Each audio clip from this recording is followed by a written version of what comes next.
What I'm going to do, let's have a little story together. Let me share my screen to make sure that, there we go.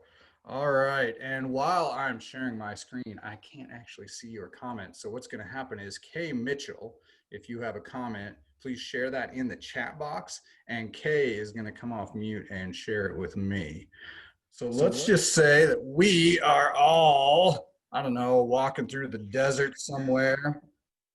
And we come across a pyramid, something like that. You guys see my screen, right? Somebody nod at me? Okay, good deal. Let's just say that this pyramid is called Bad Things. Okay. Maybe the official name would be Trauma-inducing events. That's important, right? Because the people we serve, and let's not kid ourselves, us, we've all dealt with those. We've had bad things in our lives, and some of those things really stick with us. You're sexier than to have a frown like that on your face. Let's talk for a minute about what those look like for the people we serve. Somebody's not on mute, FYI. I'm gonna say there's another one of these for you, I think. There you go. All right, good deal. Here's what I'd like you to do. If you can think of some kind of trauma-inducing event that affects the people that we serve, or maybe even has affected you personally, like some kind of thing, if you'd put that up in the chat box right now, that's the first thing we want to talk about today. And as you're typing some of those that Kay's going to share with me, I'm going to tell you why, because the thing about trauma is it affects everybody and nobody likes to talk about it. You know, we all carry it. We all bring it with us every day, and we all work really hard to pretend like it's not actually happening. So what we're going to do today is we're going to acknowledge the fact that this is our story. And that if we're going to be the people that we need to be and lead how we need to lead and serve how we need to serve, then part of what we need to do is we need to own that. All right. Got lots of stuff looks like coming up in the chat box. We do. Share with me. We have, Mick, we have parent mental illness. Oh, yeah. Death, loss of a loved one.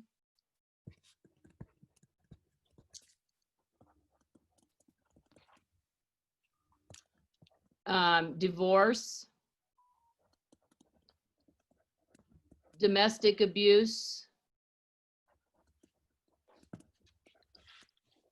witnessing domestic violence,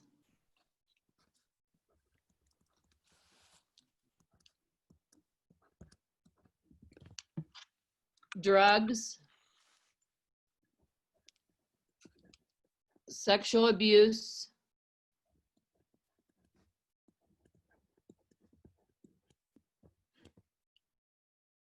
parent going to jail,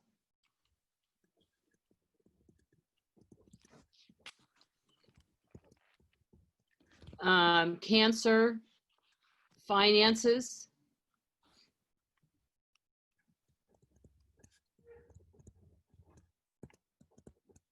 and the list just goes right on and on and on. Death of a student. Oh.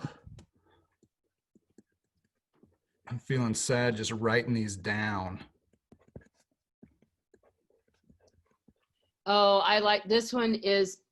There's suicide, extreme extreme poverty, racial injustice. Oh.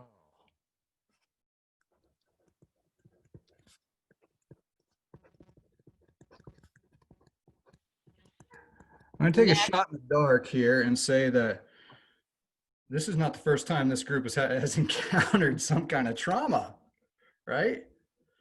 Like this stuff is everywhere, these trauma-inducing events, right? And I think that's so important. Here's a question. I'm going to stop sharing for a minute. And if you want to, what I'd like for you to do, if you want to answer me, like if you want to have this conversation with me for a second, just say something like me in the chat box, something fancy like that. And then we'll like actually bring you off mute so we can talk. Why don't we talk about this stuff?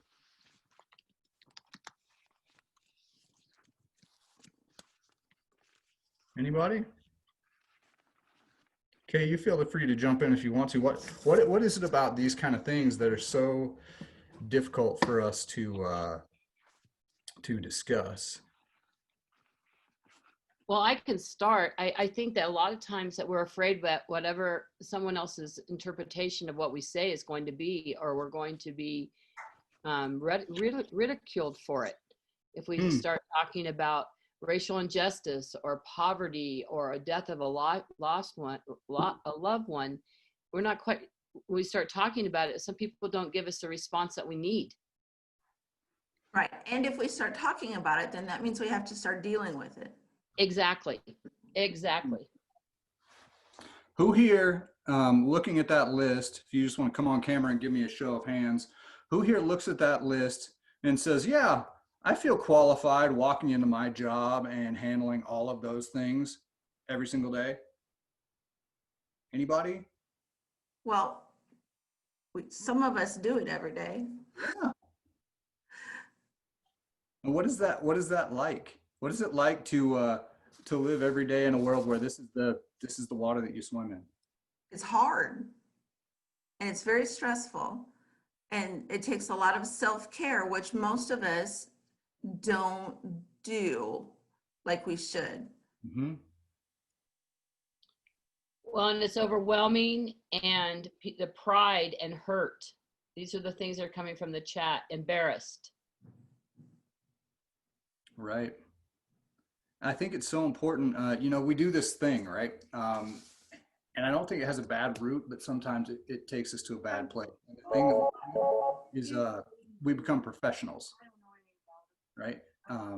Because we get paid to do what we do, we're trained to do what we do, we're good at what we do. And all of that side of being a pro is a good thing. But here's the other thing that being a pro brings us over time. It brings us distance. Right? As a pro, you kind of draw this line in the sand, and it's like you're over here and the work you do or the people you serve or whatever is kind of over here. And I think that feels safe. And I don't know if that's inherently wrong, because we do have to put some boundaries up to do hard work. But I think the thing that gets wrong sometimes is we pretend like our job as professionals is to act like all of the trauma is over there. Like all of the trauma-inducing stuff happens to other people, and when we do that, bad things start to happen on our side of the fence, right? Our burnout rates get super high because we just take on stuff and we think that stuff isn't supposed to apply to us anymore, isn't supposed to affect us anymore because we're the pros, But if you take a quick look in that chat box, I just want you to see that we're in this together. And that's not really true, right? That the true story is quite a bit more complicated than that, and it's more complicated than we've really even represented so far. So let's say we're back in our little desert space, right? And we notice that there are actually not one pyramid here; there's two, right? And this one we're just going to call trauma, okay? Because there are trauma-inducing events. There's the stuff that happens, and then there's the damage it causes. Because that's the definition of trauma, right? We forget when we're, sometimes when we're talking about emotional trauma, it's hard for us to really put a name on, like, what do we mean when we say the word trauma, right? But if we were all, say, forensic pathologists working in a crime lab, and we picked up a report that said somebody had blunt force trauma, we'd know what trauma meant, right? It's the damage from the blunt force. So trauma is really the damage that is left over from these traumatic events in our lives. Help me make a list. What does trauma look like? Forgive my hand in front of my screen there. Kay, do we have stuff popping up in the box yet? Not yet. Well, I got one, but I can't get my mouse to work. Go figure. Mistrust, Thank you. behaviors, I heard mistrust. What was the behaviors one? anger, Mm-hmm. shame, I can't spell maladaptive, so I'm just going to say mal behaviors. isolation, Anger, shame,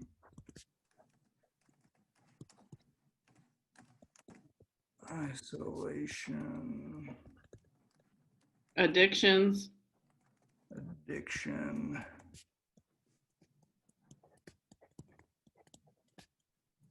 depression. You're going to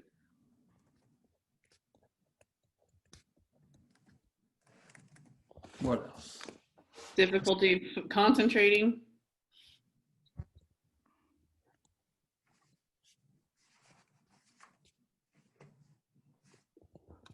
anxiety,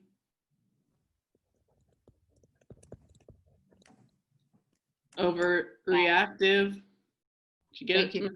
you. Yep, you can take over if you want. Okay, no, you're good. Thank you. I just went away. We got self-harm, constantly in a fight or flight, aggression, obesity, insomnia,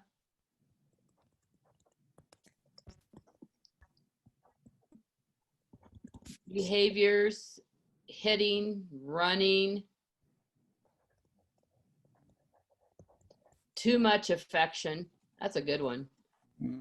Detachment,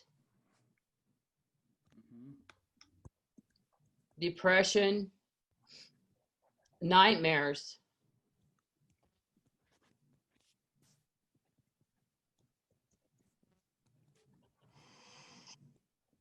Wow. Oh, happy, attached to anyone. Yeah, that attachment thing is really significant, isn't it? That's a good one, Renee. So tell me this, who wants to live in this desert right now? Like if we're walking through the desert and we see these two pyramids, and the one pyramid is made of trauma-inducing events like suicide and racial injustice and parents having mental illnesses and all this list over here, and the other pyramid is made of all the effects of that, the lasting trauma that lives in people for days, months, years, and I would say generations sometimes afterwards. This is a messy story, right? Mick, I have one that I just got a text message from someone that said suffering trauma from a child who has no control over his trauma is really, really hard. Man, I'm so glad you said that, Kay. Hang on to that for me, I'm okay? going to. Because I'm gonna ask you to quote that for me again here in a couple Okay. minutes. Because that Okay. just hits right where we're at. I think so too. Who maybe this is a bizarre way to say it. As you think of the place that you would put your own trauma on the list, who here is proud of that? Who here the last time they put their resume together made a list of their personal trauma experiences and their struggles with depression and mistrust and maladaptive behavior and shame and guilt and anger and isolation and addiction, and made sure that the people who you wanted to hire you knew about all that stuff? Anybody? And yet the people we serve and ourselves, like, we carry this stuff every day, right? And it's just there. I'm going to throw one more piece in here before we have a little more discussion. Imagine that we discover all of a sudden that in between our two pyramids, there's like an upside down pyramid. Okay. And this one's really important because here's what we know, right? Both experientially and through the research, is that, that people can experience a trauma-inducing event and come out of it with totally different degrees of trauma, right? Like two people can experience literally the same traumatic event, say like a car crash or something, right? And then a week, a month, a year later, their trauma, the thing they carry from that, be vastly, vastly different. And there's a reason for that. And in a nutshell, we call that reason resilience, right? that there are aspects of our lives and aspects of our makeup that have that really contribute to how much any given traumatic event or trauma-inducing event is going to result in emotional, psychological, lasting damage in us, right? So let's make a list now of things that make us resilient. What kind of things does a person need to be resilient?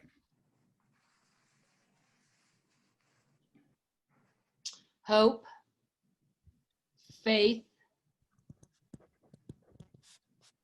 support. Wow, we got a lot of resilient people in this group. Family support, community, love, a safe person,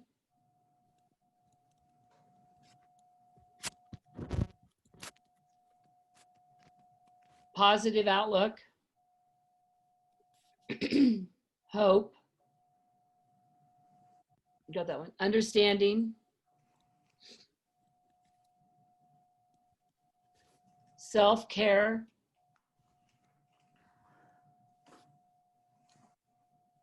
time for healing,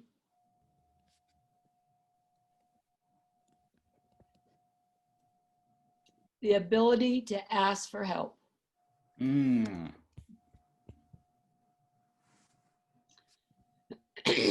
Trusted friends and family, excuse me, to lean on.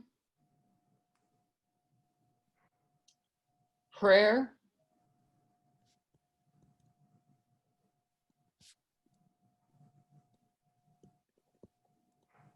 Education. Empathy.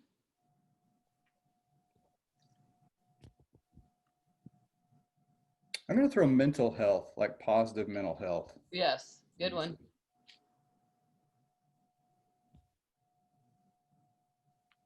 Wow. You guys are awesome at this. So here is, in a nutshell, kind of how this works, right? Let's say this is person A up here, right? And this is kind of the story of their life. In their life, they walk through a little bit of trauma, because we all do. And then they walk through a whole bunch of resilience. They tend to come out with, or sorry, if they walk through a little bit of traumatic events, they tend to come out and have a bunch of resilience, come out with little to no trauma that they carry, right? And here's person B down here, and they, in their life, just walk through masses of trauma, right? They just, it's just the water in which they swim. And they have almost no resilience. They have almost no faith and hope and support and community and people who care about them and positive mental health, and they don't take care of themselves and they don't know how to ask for help, right? Then how much trauma do they have? Right? So much trauma that it's hard to see anything else about them but their damage. Now it's not that easy, right? Some people walk through tons of trauma or traumatic events, but also have masses of resilience. Some people walk through very few traumatic events, but have incredibly little resilience, you know, and there's every possible experience on that spectrum is represented somewhere within humanity, and quite frankly, probably somewhere within somebody that we all know, right? It's a really broad scope. But I think it's important that we take a moment as people who serve and acknowledge the fact that this is our story. That it is the story of the people we serve, and that's really important. And that's the stuff we talk about. That's the stuff we make PowerPoints about, right? That's the stuff we categorize into, you know, four ways to intervene in this area and 3 ways to intervene in that area. And that's important. That is not a bad thing. But I think the thing we also have to do, if we're going to be people who check off this little self-care box right here, particularly, right, who check off this little assertiveness box right here, who engage in the support that we have, right? We got to acknowledge this is our story. Like this is our desert. and and it comes from somewhere. Before we talk about where it comes from, let's just I'm going to come off screen for a moment. I just want to give you guys an opportunity to verbally participate. Any questions, any comments that you've got right now?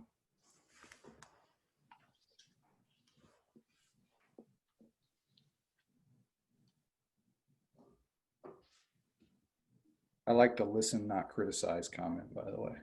Me too.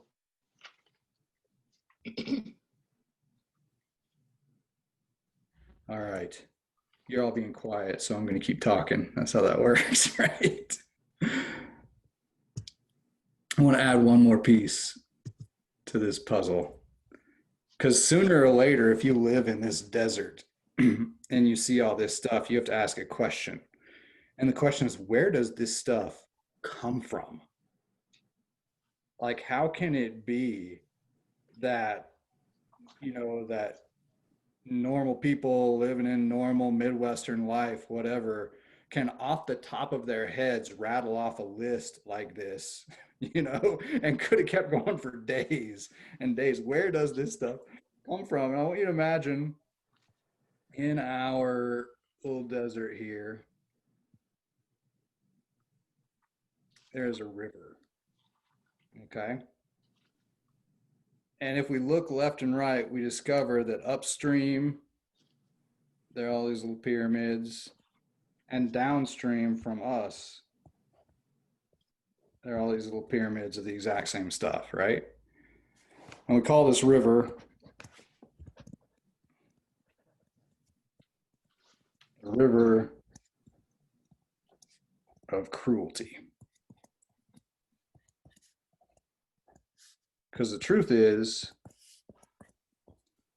that there are things in life that happen. There are pandemics, there are earthquakes, there are tornadoes, right?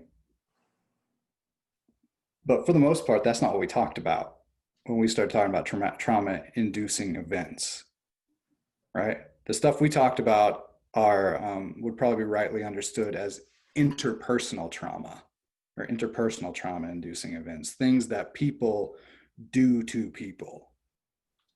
And I think that one of my big realizations in the last couple of years, especially as I've come into contact with this river of cruelty model, which originates in Topeka, Kansas, by the way, with a group called the Family Peace Initiative, who was amazing,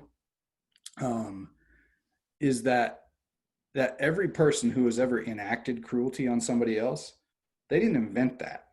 Right? They may have modified it. Their brand might be unique, but they did not invent that. Right? Before they were ever cruel to somebody else upstream was cruel to them. Somebody else back in their history was cruel to them. And what we do is we take that stuff and especially when we're over here, right? When we're in our trauma zone here, one of the things that we do very often is we take that stuff and we hand it off on other people. Right? We pass it downstream because it seems like in the moment that if we can pass it off on somebody else, we maybe feel a little bit better. It feels like release, feels like, I don't know, pressure valve, something. And I think it's important to acknowledge that because we all work with people and we all have experienced trauma and we all have the amount of resilience that we have or don't. And we all carry our own emotional and psychological trauma.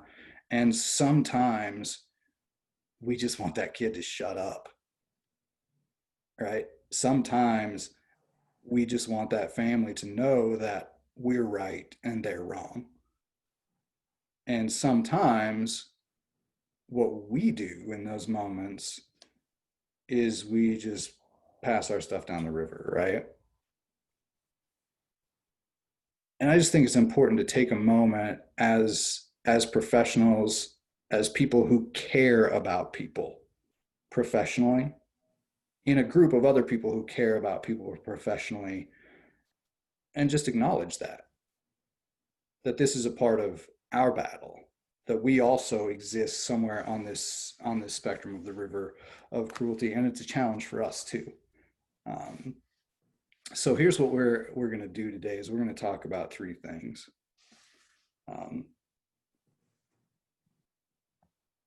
We're going to talk about what does it look like to minimize trauma-inducing events in our lives, and particularly in the lives of the people we serve, right? I'm going to call that, how do we divert the river?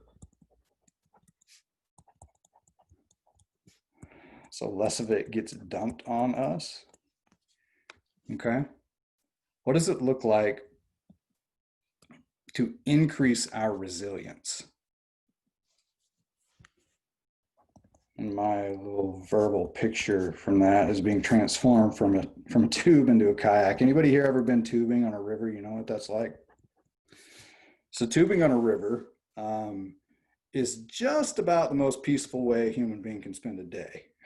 It's just glorious, right? You just on this giant tube and you just float and everything is beautiful and everything is great as long as there's something you don't have to do.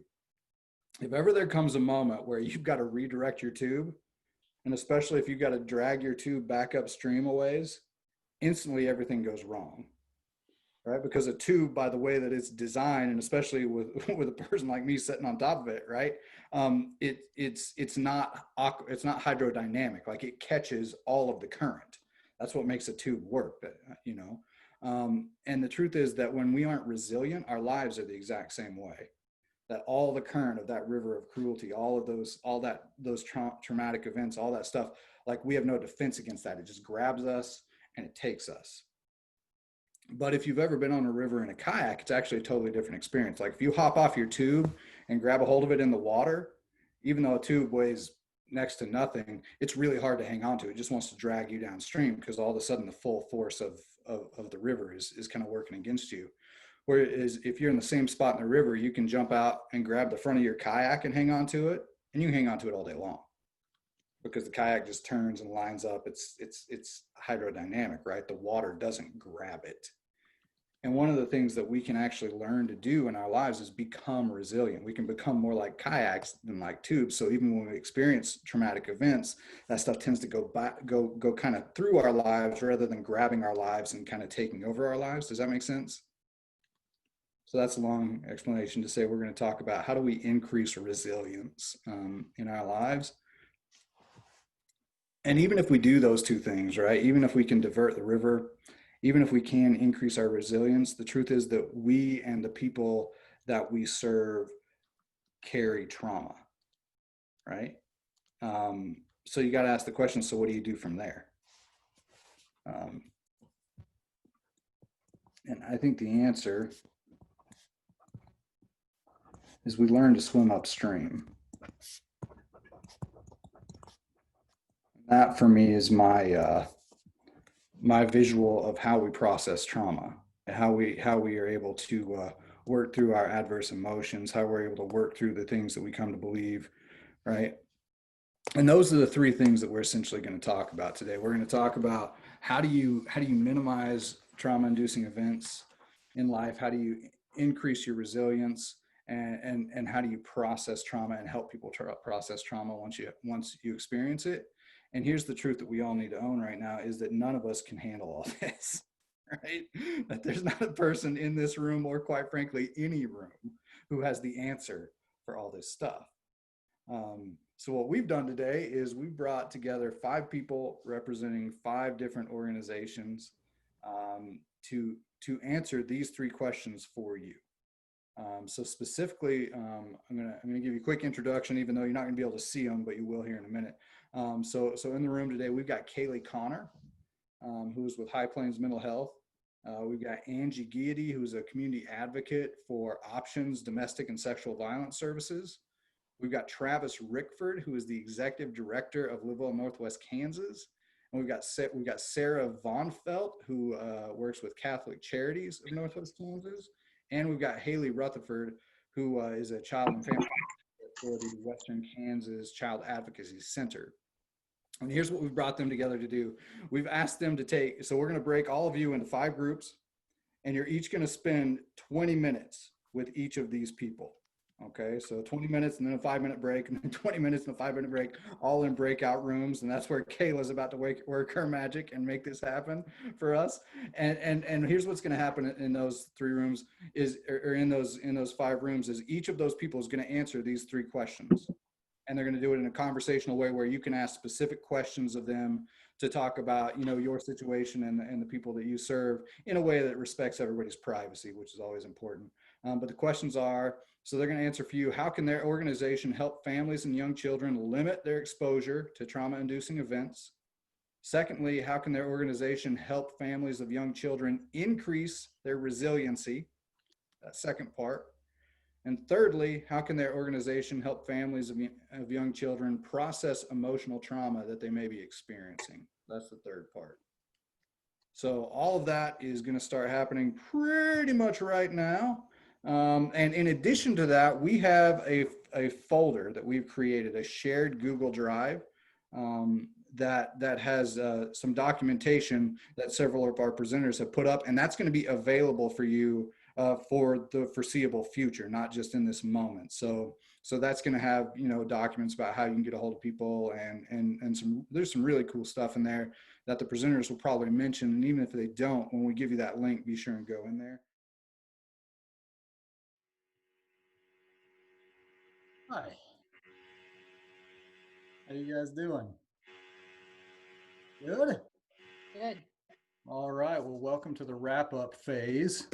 I want to tell you, first of all, that the Northwest Kansas Educational Service Center is actually growing a suite of trauma-informed services for districts and families right now. So I want to tell you in about a minute about 3 things we're doing that I want you to know about, and I want you to reach out to me about if you have questions or want to participate or want us to serve you in any way. Number 1, we have a project going called Project Evers. Project Evers is a 5-year federal grant. It's designed to help basically communities, schools, and classrooms for the purpose of breaking cycles of violence and trauma in the lives of students and their families by becoming more and more trauma informed. So that's what all of this is about today, right? That the more that we understand trauma, the more we understand the difference that trauma makes in people's lives, and the more we build our programs and our systems and our thought processes to incorporate that, then the more of a difference we make, because the more we reach people where they're actually at. That's a huge deal for us, especially here at Project Evers. The second thing we're doing is that some of you are going to be in the range of this really cool multi-district partnership that we just got going called mental health intervention teams. So if you are in or associated with Oakley, Quinter, Grinnell, Wheatland, Triplanes, or Healy, then you actually have a behavioral health liaison who is on staff through the NKESC, and their whole job is to connect students and their families that are in need of mental health services to those mental health services, and then keep everybody in the loop, from educators to parents to case managers, all the way through, up and down. It's an amazing program. If you are not in that area and you think that your area could use that program, let us know, because we are interested in expansion. So that's a really cool thing going on right now. And the third thing we've got going on is a brand new program we call TIRC. TIRC is TIRC, stands for Trauma Informed Resilient Communities. And what we're doing is we're working with justice-involved youth and their families across the 3 judicial districts of Northwest Kansas. So basically all of Northwest Kansas. And we're providing trauma-informed services through facilitated peer groups, through family visitation, and through educator resourcing. All of that is happening through the service center. I put up a fact sheet about that in our shared folder, so you can check that out for more info. Bottom line, this stuff exists to serve you. The more you reach out to us, the more you tell us what you need, then the more equipped we're going to be able to be to get you what you need. And we are super, super excited about doing that. Deep breath. If you would be putting those in, I'm going to tell you one story and we're out of here. How's that sound? So not very long ago, I'm getting gas in my car, and I'm super, super annoyed because I'm at this gas pump in a different town than the one that I live in. And it's one of those deals where the gas pump is asking me to like give it information, like it's like, do you want a car wash? Press 1 for yes and enter for no or whatever, but I can't find the enter button. So like the thing it's asking me to do and the thing I'm actually supposed to do don't work together, and it's all driving me crazy. And a thought pops into my head in that moment, and it goes like this. So what if my life depended on being able to navigate a system that doesn't work in a language that I don't understand? That would be kind of awful, right? So for a little more context, in my car in that moment, as I'm trying to get gas, is a new friend of mine. His name is Juanito. Juanito is a Guatemalan, and he is in deep trouble. The situation is that he's been caught up in a labor trafficking ring, and he's been busted by ICE, and it's ugly. And for months, I've been taking him and some other guys who are friends of mine down to their check-in spot, to their ICE check-in, so they don't just get automatically deported while they've got these court cases going on and all this stuff. And Juanito is always sat in the very back. He's always the quietest guy in the group, which is saying something in that group. But for whatever reason, this day, his check-in was a different date than everybody else's. So he and I had like 5 hours in the car together to get that done, right? And here's the thing I figure out that day. Juanito doesn't speak Spanish. Like, I speak a little bit of Spanish, and I thought the reason we didn't communicate very well is because I don't speak great Spanish. Turns out neither of us speak great Spanish. Like, he's a Quiche Guatemalan. Like, Quiche is his tribal Mayan language. He picked up all the Spanish he knows from like his coworkers in the United States. So he's been arrested in Spanish. He's been maybe read his rights in Spanish. He's got, his life and his court case depends on all these very intricate systems that he's being explained in Spanish. And as it turns out, nobody in the whole thing knows that he doesn't speak Spanish but me, right? So he and I have just spent hours on the phone, right? We're calling people and then setting on hold, and then they come on and they give some explanation in Spanish as to why they can't help him. And then I'm like, nope, that's not the deal. So we go on hold for another 45 minutes, literally. And then somebody's like, oh, maybe this, oh, maybe that. And we've gone through all this process together. And as I'm getting gas at that horrible gas pump and all of this is happening, my phone rings. And it's a lady that works for a nonprofit legal agency. And she says, hey, we're Juan's lawyer. Like, we're the people who are representing him. And not only that, but literally the best lawyer in the state, the best immigration lawyer in the state is Juanito's lawyer. And he has talked to Juanito on the phone. Juanito just didn't know who he was because his lawyer speaks Spanish like I speak Spanish, and Juanito speaks Spanish like I speak Spanish. So nobody knew what was going on. And here's Juanito, this human being, right, sitting in my car. And that's his situation, right?